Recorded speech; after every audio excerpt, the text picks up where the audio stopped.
So our talk is protecting JetBlue Airways from cyber threats in the cloud. And I'm just going to introduce myself. I'm Randy Naraine. I'm the manager of security engineering and a security architect at JetBlue. Prior to that, I was a network engineer for 7 years at JCrew. They're a retailer with about 500 stores in the US. And prior to that, I wasn't in tech at all. I was a pianist, a teacher, a piano salesman at Kawai and Yamaha. So, when I was in college, I was studying computers, working in the showroom, paying off my debt that way, and then I transitioned over into tech about 10 years ago. And outside of tech, I love to travel. Working for an airline, we fly for free. I've been to 73 countries. I love performing. I might even be playing with DJ Spock at 2 o'clock outside.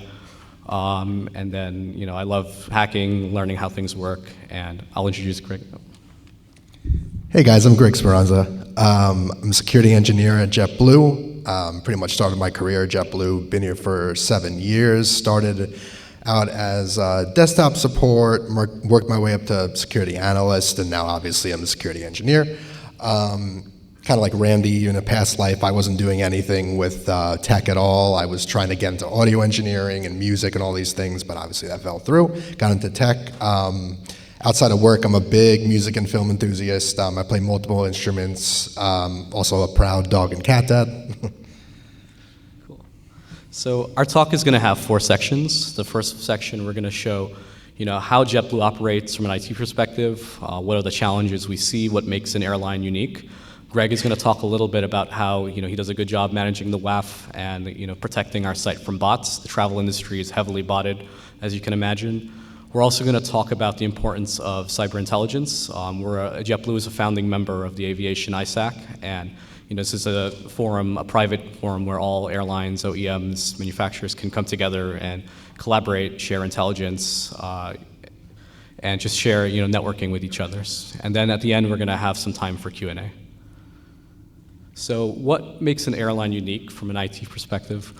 So I've worked in typical enterprise, banks, retail, those are all good. They have a lot of money, they can do a lot of things. The airline, you can't. You have to secure, a company that doesn't make much profit and it's running around the clock. When something breaks, things compound very quickly. There's a huge snowball effect. So say, your booking system goes down. Now people can't book flights, or if you have latency to your check-in systems, people can't check into their flights, the flight gets delayed, eventually the crew times out. That compounds over a schedule over 24 hours, and we lose a lot of money. So I think it's several $1 million an hour for some of these major systems when they go down. The industry is also one of the most heavily regulated industries on earth. Everything you do, you have to check with the FAA, the DHS, SOX, PCI. So we have so many regulations, both external and internal. When you want to change things, everything has to go through multiple change control boards before they can get pushed out. So that becomes a challenge for security because you have to be able to respond quickly to threats. Greg can also give some insight about how it's hard it is to secure some of the devices that we have. Yeah, back in my desktop support days, sorry, you're sharing a mic. I managed the iPads for our in-flight and flight crew members. And with that being said, these are thousands of devices that that team that I was on is managing. And obviously we're an airline, so these people are traveling all over the country. Now, they're traveling into a decent part of Europe now that we fly to Europe, several different countries. There was a few major issues and still are. One of them being equipment theft and them losing the mobile devices. And we do have controls in place like requiring a certain strong password, like 6 digits or whatever it is. But people get lazy. They just will put 6 zeros or whatever. Things like that. Of course. So if they were to lose it or it did get stolen, which actually happens quite often, probably easily a couple times a week, if not more. If the device would fall into the wrong hands, and they. Potentially that person breaks into the iPad by guessing the passcode or whatever, then they have access to all this sensitive data. Especially pilots, they have certain applications, mobile applications on the iPads that contain things like our flight routes and confidential documents. So you can see how this could be a challenge. Thankfully, our iPads don't have much on them, and they're kind of slow. But we also have to do a lot with redundancy. Like I said earlier, if there's any outages, it can affect the business in a significant way. So as an architect, when we're integrating or putting new systems in or going to new clouds, we have to have a lot of redundant systems and design them with stability and security in mind. So, those are kind of the four pillars of operating the business from a cyber perspective. What are the challenges? So, if we get ransomware, we're screwed. Nothing can run. So we have to have segmentation in place. There's also a lot of third-party systems that we integrate with for fuel, for satellite connections, for your website where it's hosted. So if they get compromised, we get compromised. So third-party risk is huge in our industry because there's so many third-party connections we have. It's not a very closed environment. There's also regulation that kind of slows down our response, whether that's external or internal. So, getting around that or working with the board or legal to get some speed for security definitely helps. And then, like Greg mentioned before, equipment theft. We've put a lot of controls in now to not have a lot of data on the actual iPad itself, since we have so many fluid devices moving around the network. And then we do a fair amount of DR testing to make sure that we have stability. So these are some of the ways we solve some of these problems here. So, we have defense in depth. When we have a lot of regulation, we usually spin up an incident. We have an incident leader, and they can quickly make changes so that we can, make the paperwork after we do the change. If we have a major security incident, typically that gets spun up. We get looped in, legal gets looped in, and then things move a lot quicker. Because you have to react in minutes now, and you have to react with automation, because the attackers are using automation. So I'm going to take you guys into the structure of our team. And they have a lot on this slide. I'm not going to go over everything, but this is our cyber team at JetBlue. We have our leadership. They control the money. They control the strategy, the directions. We have business partners. They help us for support. They host a lot of our tooling. We prioritize things in three major domains: risk, intelligence, and compliance. So risk, that's architecture risk, how we design things. Is there risky, ports open when we implement a new system? Do people have, overly permissive access? We have to whittle that down to reduce the risk from a design perspective. There's intelligence. We collaborate a lot with other airlines. We have IR feeds. We do dark web scans for customer information. So we have a separate team that does all of our threat intelligence, and then we have compliance for all of the other regulatory bodies that have to audit us. So as an architect, most of my work is integrations, design, consulting with the business when they have new systems, new software, and then Greg can speak a little bit about the day-to-day engineering ops. Yeah, so on the operations team, our operations team is responsible for, obviously maintaining the operation. Pretty much any changes, whether it's a firewall change or what have you, has to go through the operations team to make sure that they're okay with it so they can approve it. So, it can get a little wishy-washy when it comes to that because, if a change that a team needs is requiring to open like a ton of ports and, they deem it to be unsafe, then it can get a little, hectic. But other sort of things that the operations team does is just making sure that our tools don't break anything and get in the way of other teams' work. So, we have certain things that might stop a program from running successfully and might just break the overall data flow, or, there are other examples. But, and then from the engineering standpoint, what I do is I build things, I break things. Randy basically designs and architects the flow, and then I will build that out.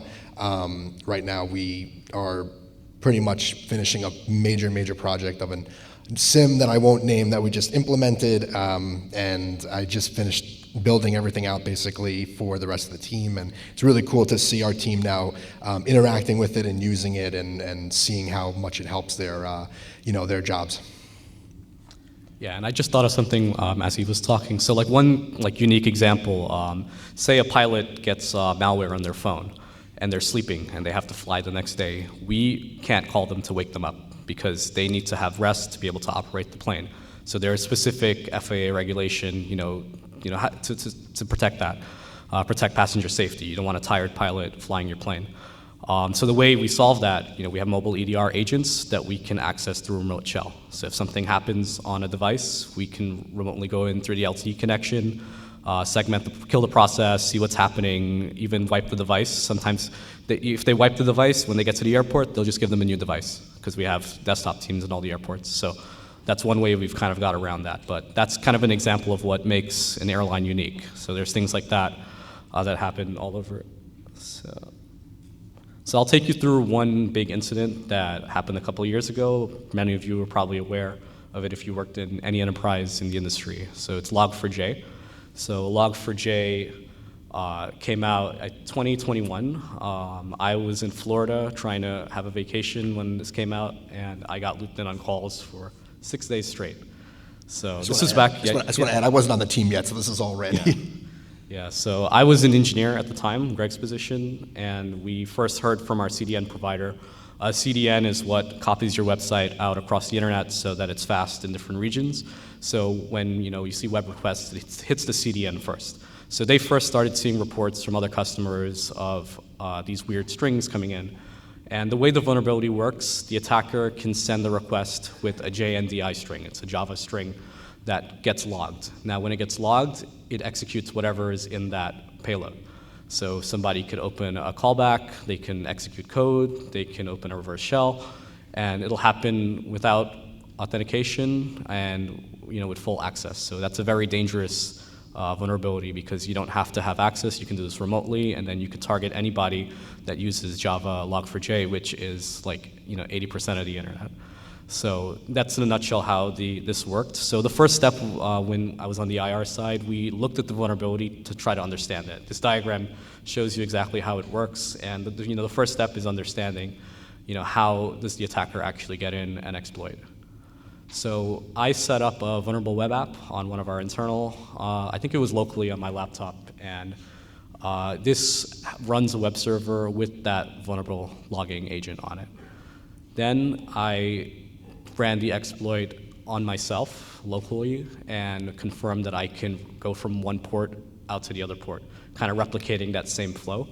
And you can see here it's kind of hard to read, but there's a callback at the bottom there where you see that request coming back.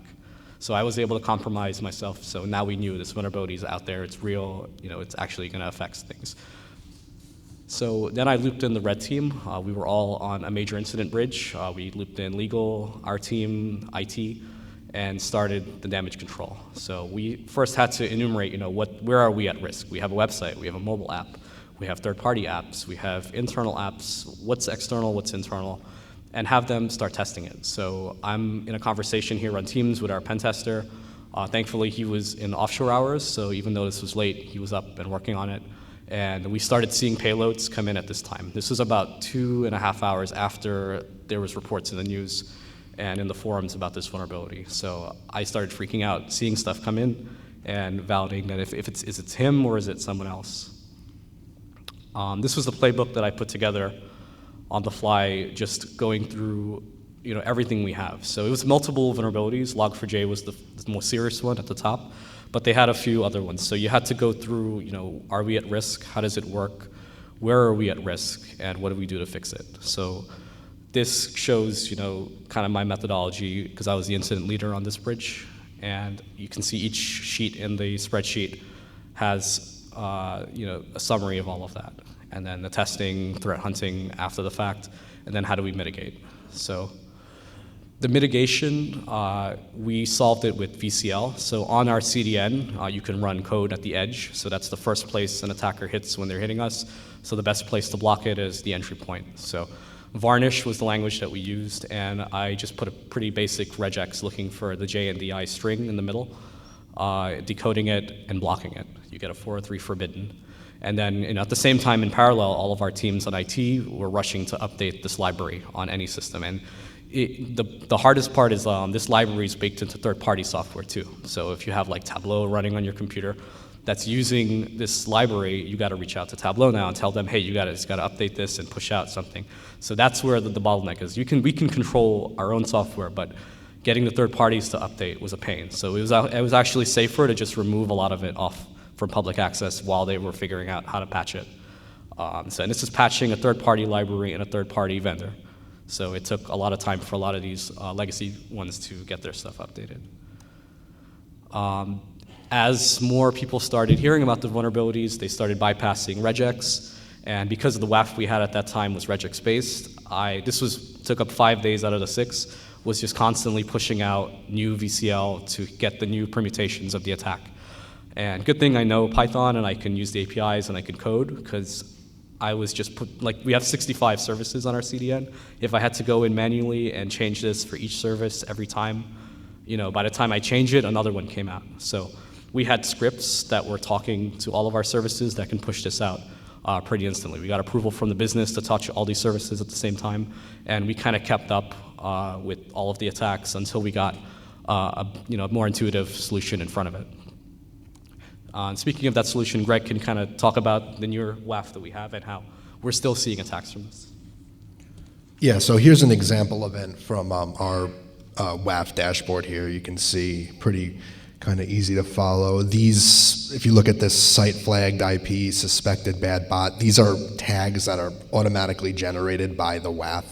If it sees behavior that it deems, to be malicious, it will tag it with certain things.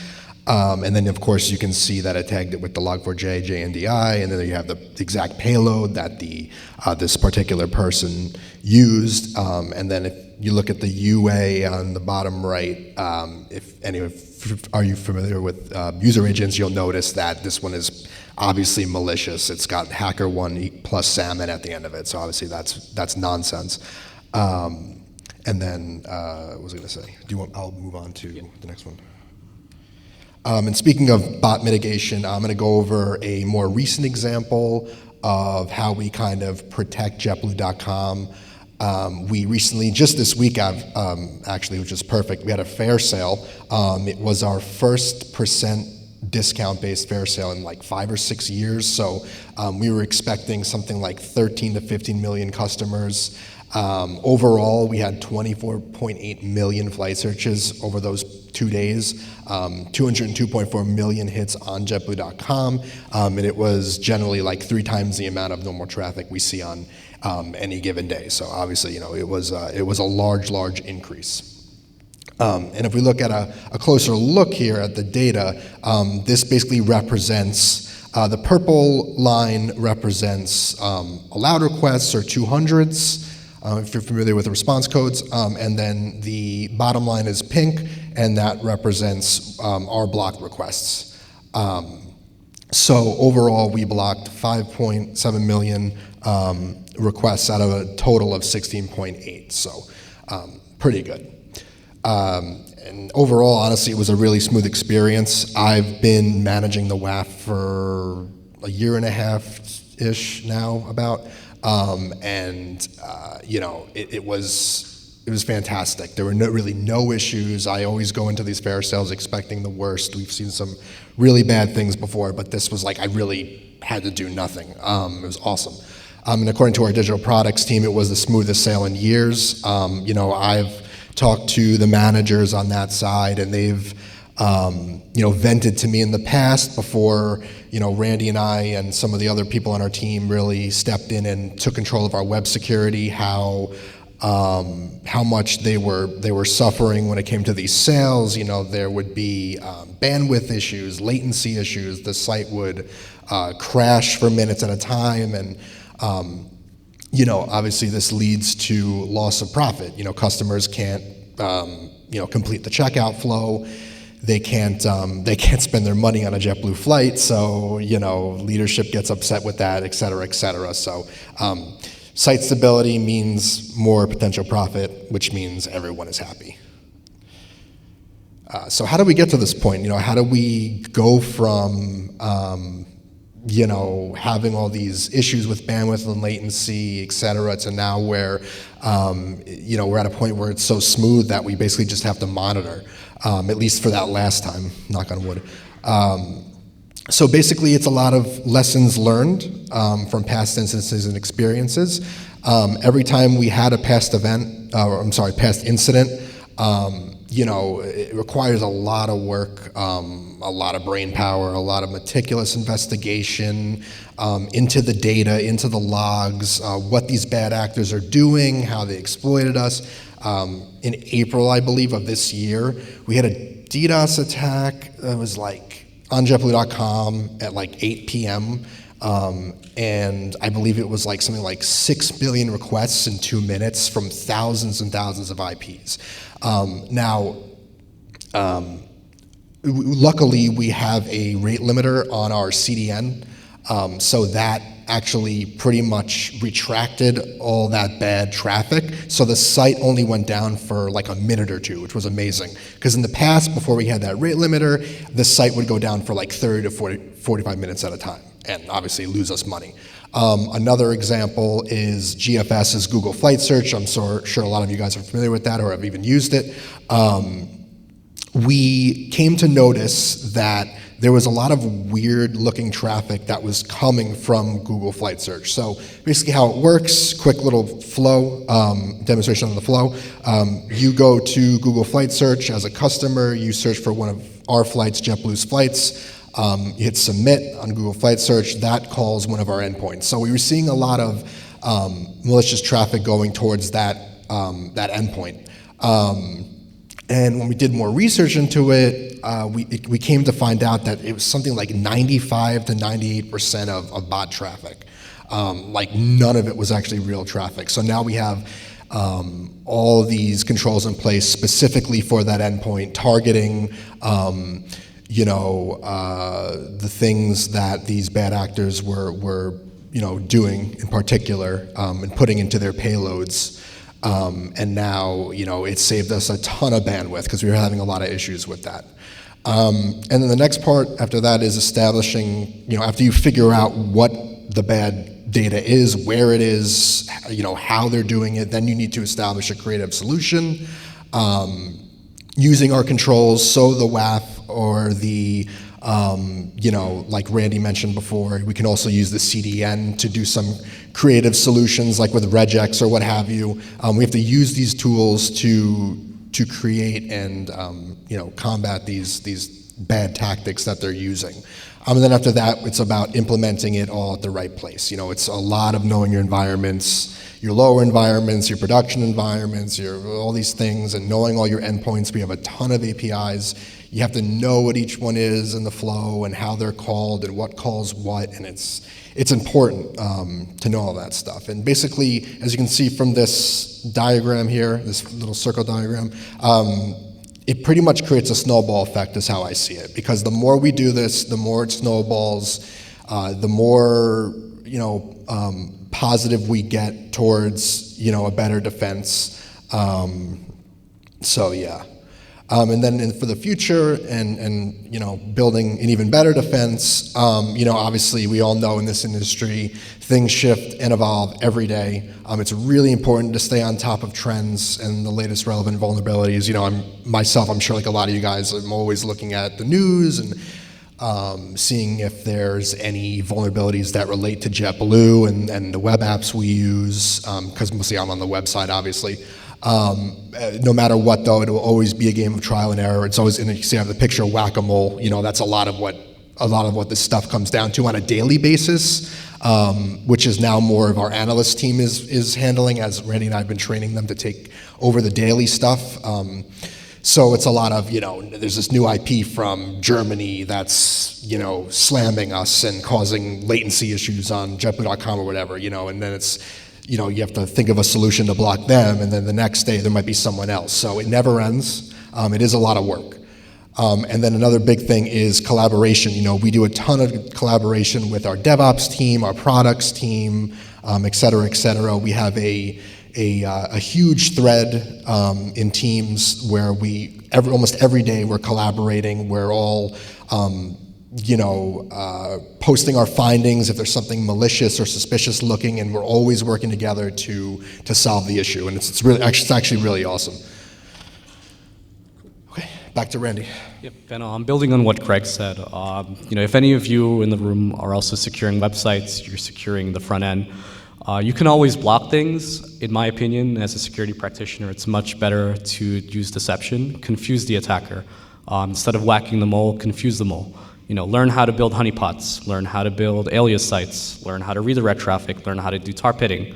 Slow them down, confuse them, send them somewhere else, send them to a site where they can do all this stuff, but it's hitting a static page. So you have to use these techniques now, and you got to use them with automation. So you can't do things manually anymore. So we have a lot of automation on our side. Most of our team is learning how to script. They're learning how to build things in containers, deploy that at edge.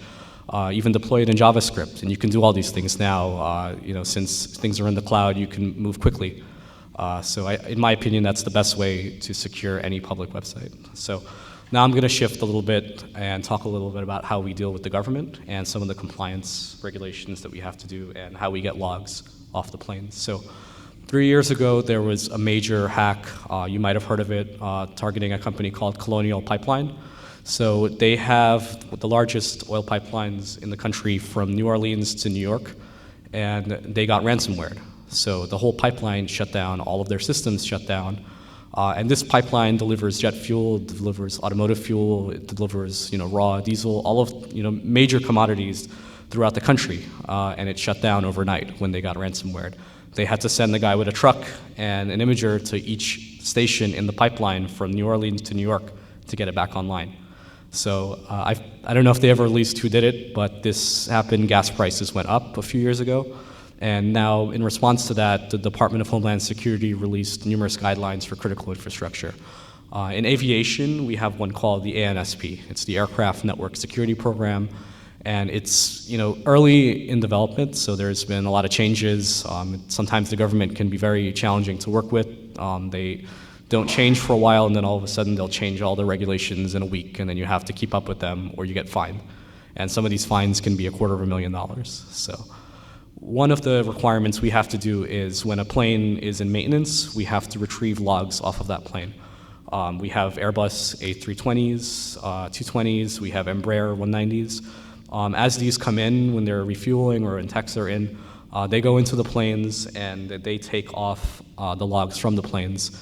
Some of them use floppy disks. Some of the older planes still have floppy disks or serial connections. Some of the newer ones have USB, but they have to pull out like 15 floppy disks, put them together, get the data into something that's like Unicode or something readable, and then put it into our NAS. And Greg, I handle that part of it, working with tech ops and getting that system in place. It's still a sneaker net, but it works. And then once that data is in, data that a computer can read, Greg has done a lot of work with our logging platform that he can share about how we get that log into our SIM. So basically, just a quick overview of this. Yeah, so as Randy was saying, a tech ops maintenance technician will be on the plane. They'll put the logs on the USB stick. They'll go back to the office, to their desktop or laptop or whatever, and upload that to our NFS.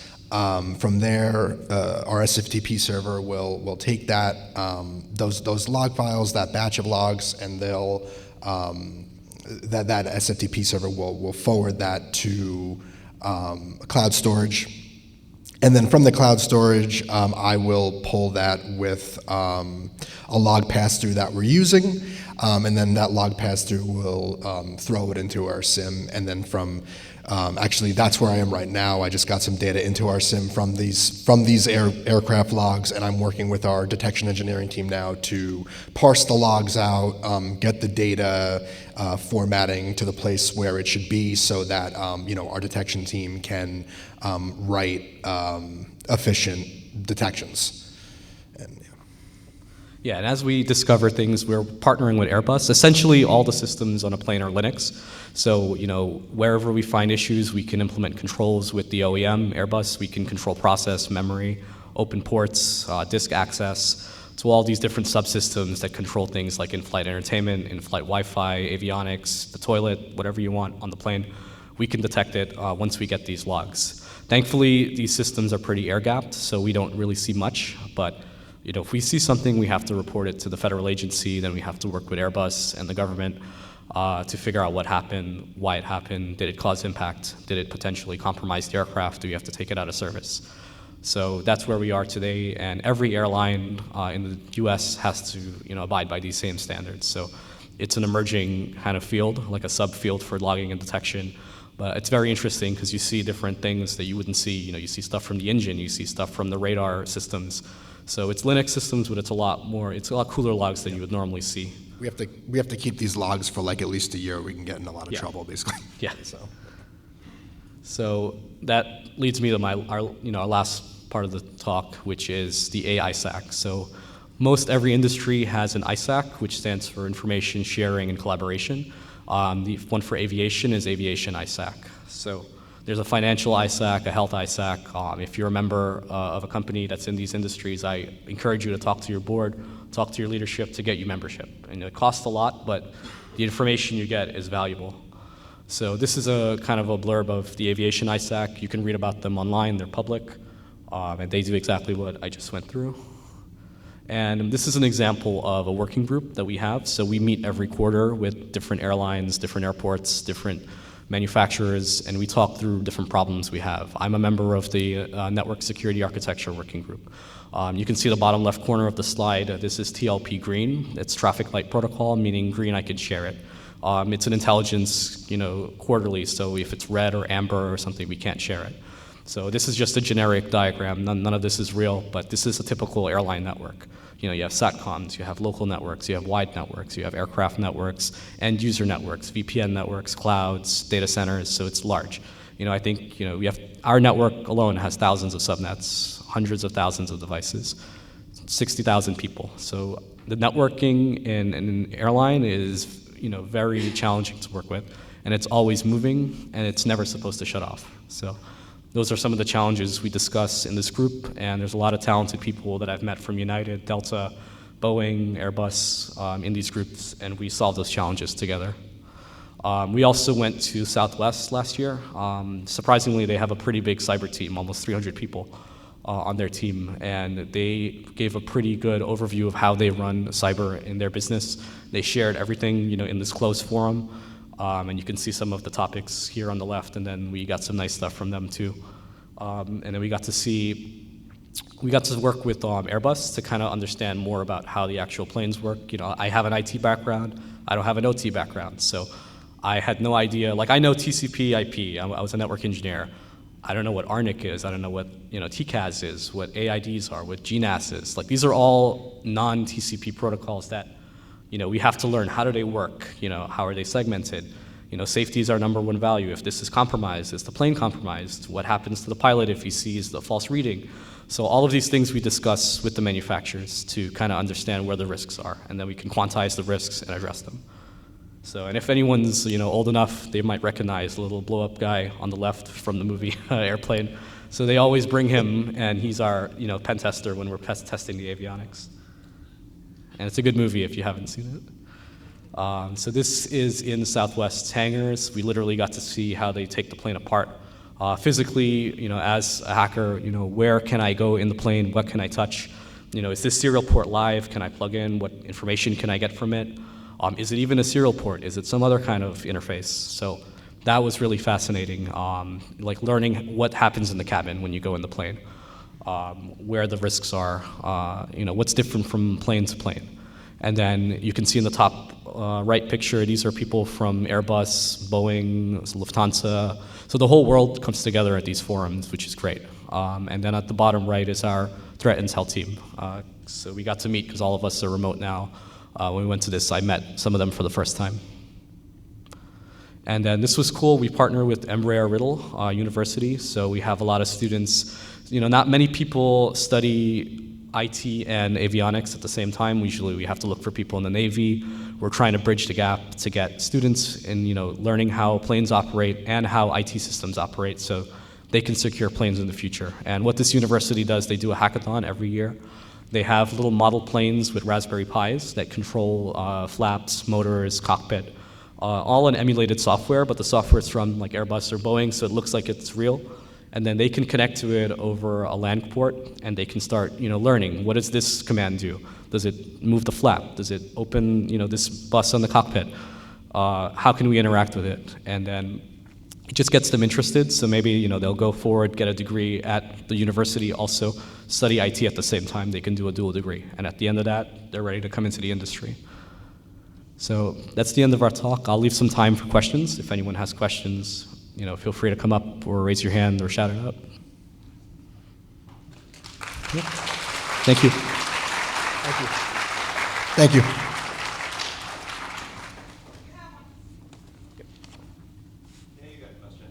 Sure. I don't know if this works. We can hear you.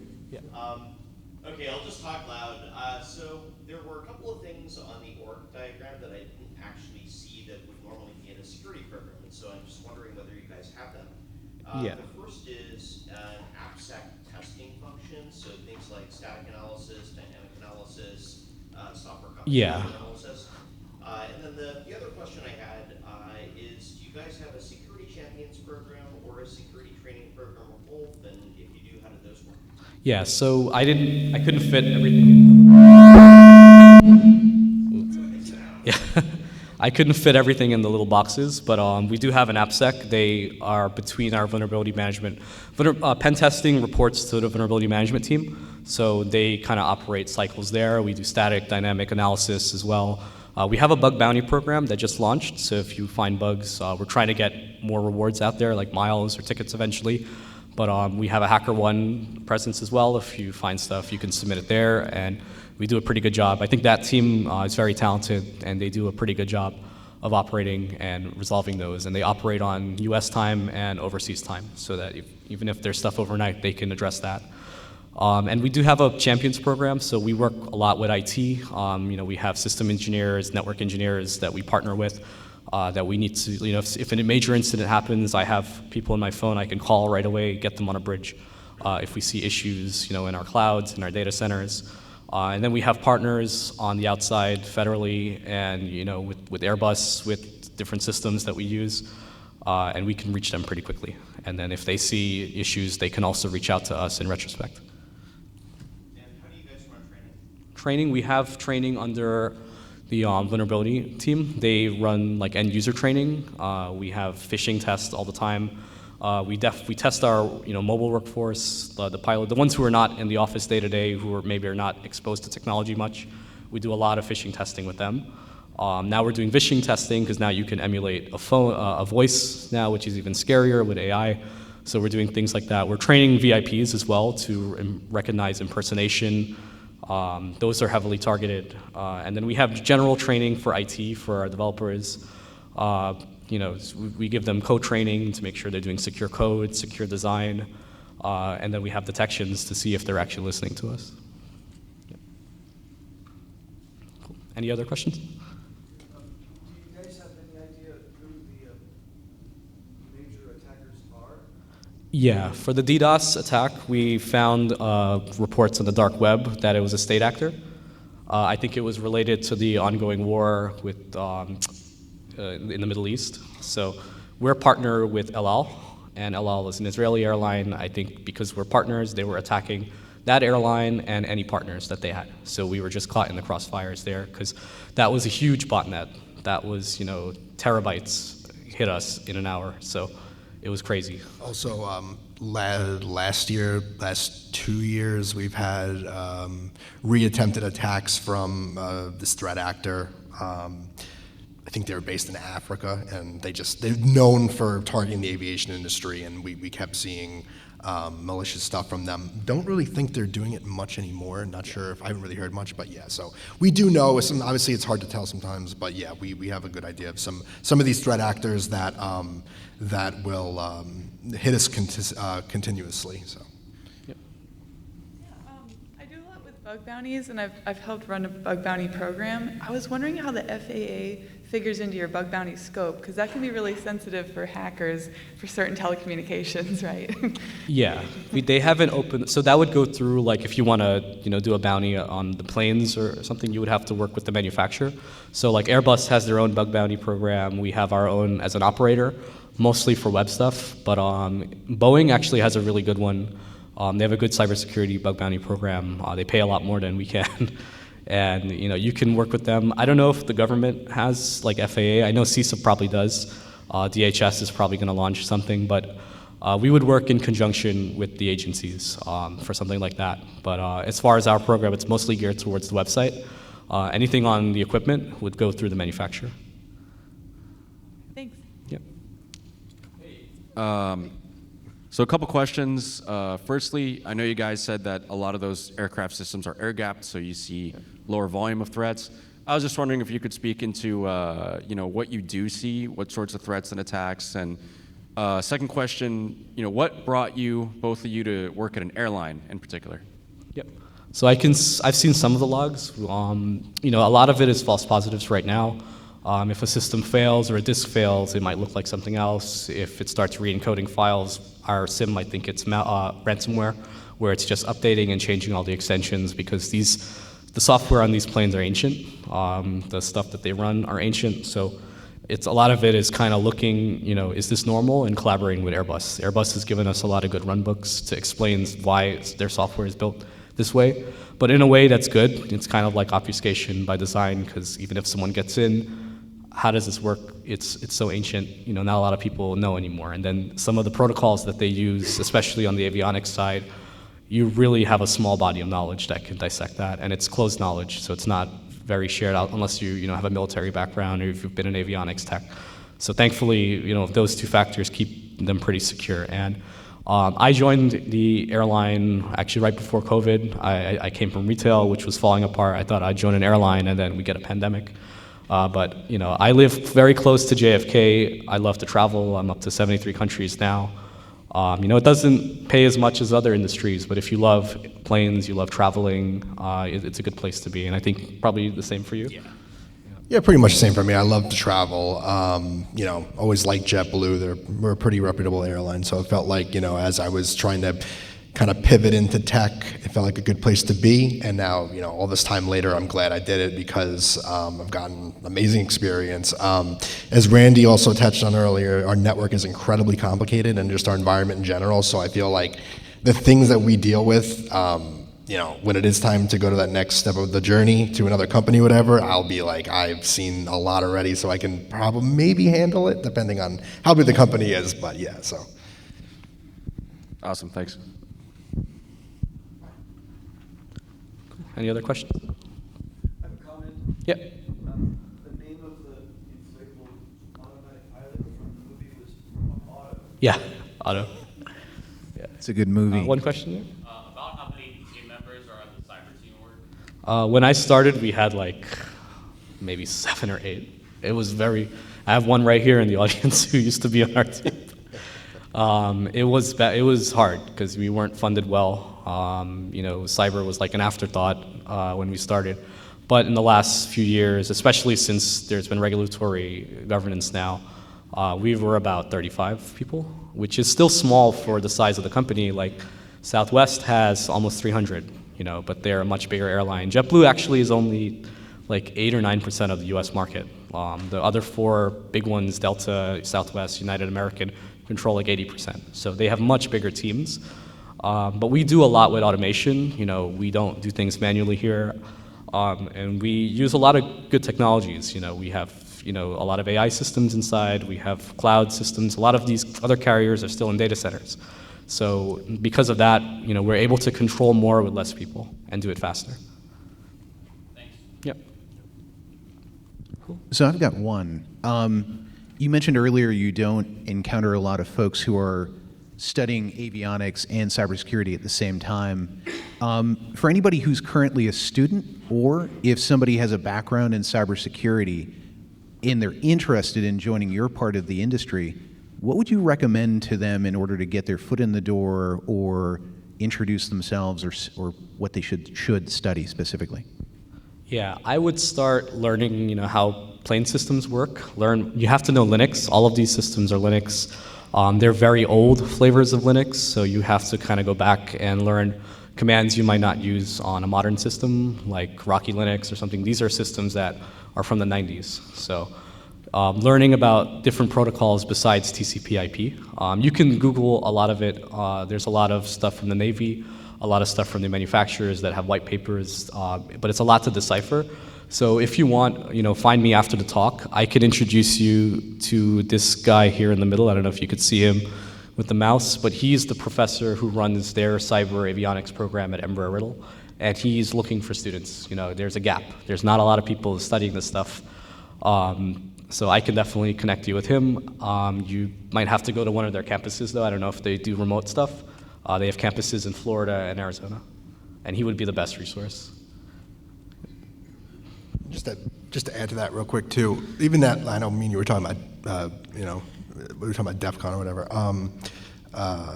They have they had the whole aviation village there too, right? And there's a lot of great people that if someone was interested in getting into it, they could even do something like that and talk to the people there and work, network and all that fun stuff to get a leg up on everything. Yeah, if you haven't been to DEF CON, go to Aviation Village there. They have them in a few conferences now, and they're great.